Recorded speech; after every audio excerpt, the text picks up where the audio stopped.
Hey, welcome back, guys. As we all easily guessed, Monet Tejada carried out the inevitable kill orders against her husband for accidentally snatching her heart directly from her chest by killing Zeke, and even worse, daring to hold her semi-accountable for it. This death, though foreseen, will have devastating effects on how the Tejadas function in the episodes to come, especially when the truth catches up with the narrative being conveyed. In today's video, we'll explain how Lorenzo's death will impact each remaining Tejada family member. Before we begin, be sure to hit the like button, subscribe, and bell notification to immediately receive these videos. Also, big thank you to all of my channel donors. If you'd like to be the next one, drop $1 on that Cash App for us. And lastly, a spoiler alert is now in effect for all things power. Here we go. We'll begin our expose with the matriarch herself. Monet has experienced a tumultuous run since the loss of her son. But if we're digging deeper, the problems precede that climactic event. Monet's real issues began when her husband was released from jail on a technicality. Prior to his physical release, he was limited to a voice that exacted orders to be executed by his wife.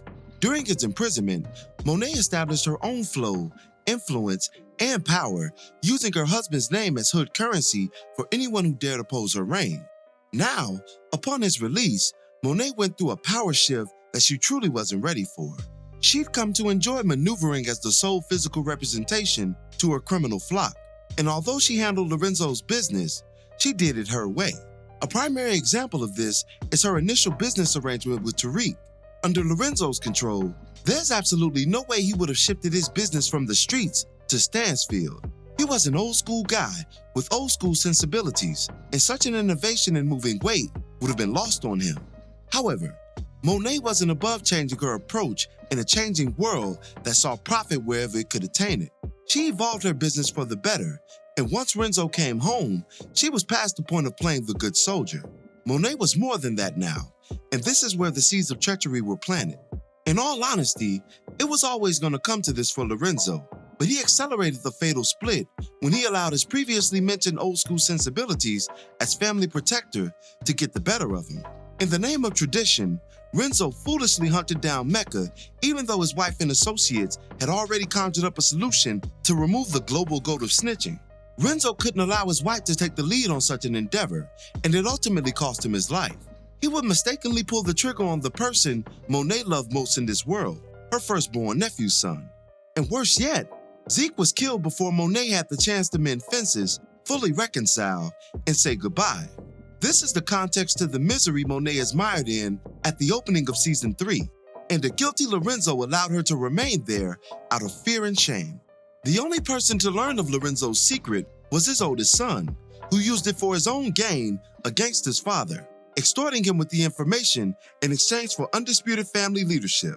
Cain's head will arguably hang the heaviest in the wake of his father's demise.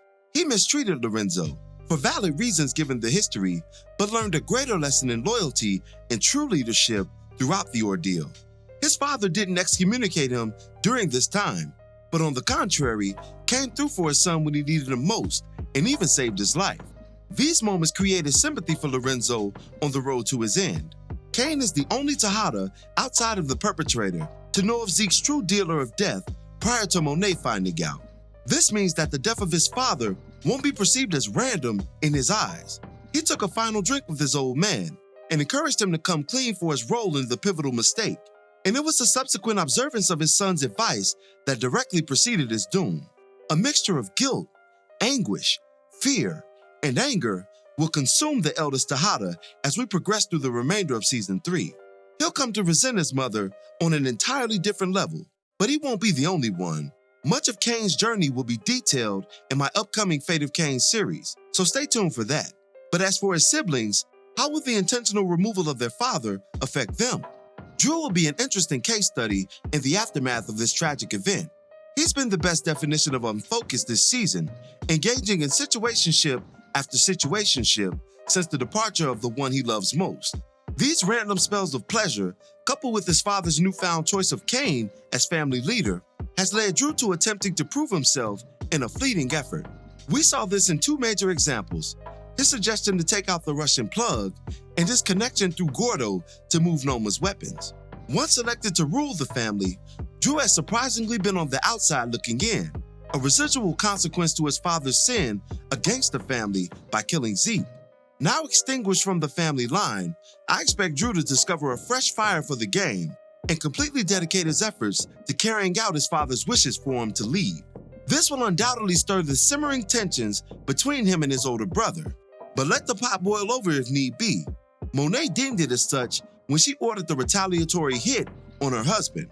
It all must crumble now, and likely will heavily before season's end.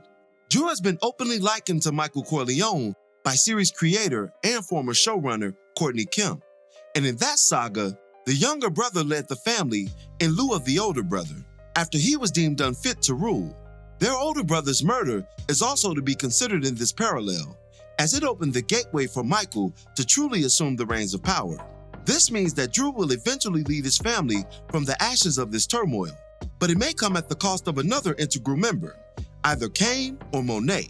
I'd likely choose the former over the latter, as a war is on the horizon for the two brothers, but hopefully it doesn't come to that.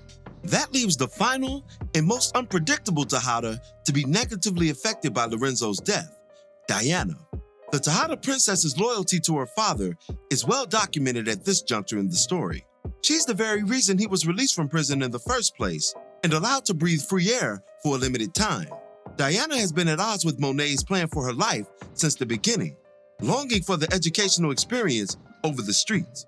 Lorenzo granted her this series-long wish, and even at the institution of her choosing, she was dedicated to her forebear in the spirit of any true daddy's girl, and no one's wrath will be felt greater than hers once the truth is revealed.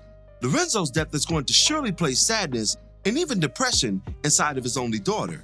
However, that despair is going to be usurped by rage in the worst way, and could even potentially lead to Monet's incarceration, or even worse. Diana still remembers the mistreatment that accompanied her bombshell season 2 exposures, and that bathroom hem-up was just icing on an abusive cake. Simply put, once Diana learns of her mother's role in Lorenzo's death, it'll be curtains for Monet and the remaining Tejadas by way of the shrapnel of revenge. Diana is currently involved with someone who many assume to be the police. What if she turns on her flock while carrying out her rage? Maybe not against Drew and Kane, her beloved brothers, but Monet? The Tejada princess will rain down hellfire to see her mother pay for her ultimate sin against their family, one arguably worse than the transgression that led to it. But that is all just speculation at this point. One thing is certain though, the Tejada family will never be the same. And that'll do it for this one. What are your thoughts on the future of the Tejadas post Renzo's death? Be sure to drop me your opinions in the comments below. As always, I thank you for watching today's video. If you liked today's video, go ahead and drop $1 on that Cash App for us, hit the like button, share it with your friends who are Power fans, and subscribe for more content such as this. This is Rudy P. Magic of Rudy P. Magic Beats, and have a blessed one until the next one. Peace, y'all.